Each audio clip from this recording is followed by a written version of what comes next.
ఒకసారి ఊహించండి, మీకు ఆకస్మికంగా డబ్బు అవసరమైంది. వైద్య ఖర్చు కావచ్చు, పెళ్లి ఖర్చు కావచ్చు, లేదా ఇల్లు నిర్మించాలనే కల కావచ్చు. బ్యాంకు రుణం తీసుకోవాలని అనిపిస్తుంది. కానీ వెంటనే మన మనసులో వచ్చే ప్రశ్న, పర్సనల్ లోన్ తీసుకుందామా లేక ఆస్తి తాకట్టు పెట్టి లోన్ తీసుకుందామా?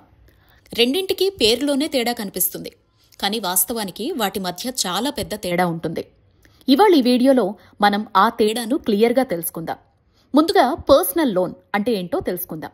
ఇదొక అన్సెక్యూర్డ్ లోన్, అంటే మీరెటువంటి ఆస్తి తాకట్టు పెట్టాల్సిన అవసరం లేదు. మీ క్రెడిట్ స్కోర్, ఆదాయం, ఉద్యోగ స్థితి ఆధారంగా బ్యాంకులు ఈ రుణం మంజూరు చేస్తాయి.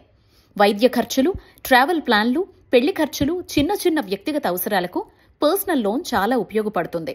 డాక్యుమెంటేషన్ తక్కువగా ఉంటుంది, రుణం కూడా త్వరగా మంజూరవుతుంది. కానీ ఇక్కడ ఒక చిన్న ట్విస్ట్ ఉంది. ఎందుకంటే ఇది సెక్యూరిటీ లేకుండా ఇస్తారు, అందుకే వడ్డీ రేటు మాత్రం కొంచెం ఎక్కువగా ఉంటుంది. పర్సనల్ లోన్ ఎప్పుడూ సరైన ఎంపిక అవుతుంది అంటే మీ అవసరం తక్షణం నెరవేరాల్సినప్పుడు, లేదా ఆస్తి తాకట్టు పెట్టే పరిస్థితి లేనప్పుడు, చిన్న మొత్తంలో తక్కువ కాలం కోసం తీసుకోవాల్సిన రుణం అయితే ఇది బెస్ట్ ఆప్షన్. కానీ దీన్ని ఎక్కువ కాలం కొనసాగించడం మంచిది కాదు, ఎందుకంటే వడ్డీ రేట్లు ఎక్కువగా ఉండటంతో మొత్తం చెల్లింపు భారం అవుతుంది. ఇప్పుడు తాకట్టు రుణం గురించి మాట్లాడుకుందాం. మీ ఇల్లు లేదా ఆస్తిని పూచీకత్తుగా పెట్టి తీసుకునే రుణం. ఇలాంటి రుణాలు సాధారణంగా పెద్ద మొత్తాల్లో ఉంటాయి.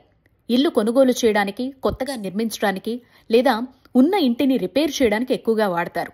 బ్యాంకులకు ఇది సురక్షితమైన రుణం, అందుకే వడ్డీ రేటు కూడా చాలా తక్కువగా ఉంటుంది. కానీ కాల పరిమితి కూడా ఎక్కువగా ఉంటుంది.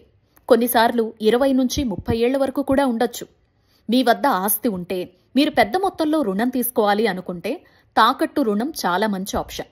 ఇది తక్కువ వడ్డీతో ఎక్కువ కాలానికి సులభమైన ఈఎంఐలతో రీపేమెంట్ చేయొచ్చు.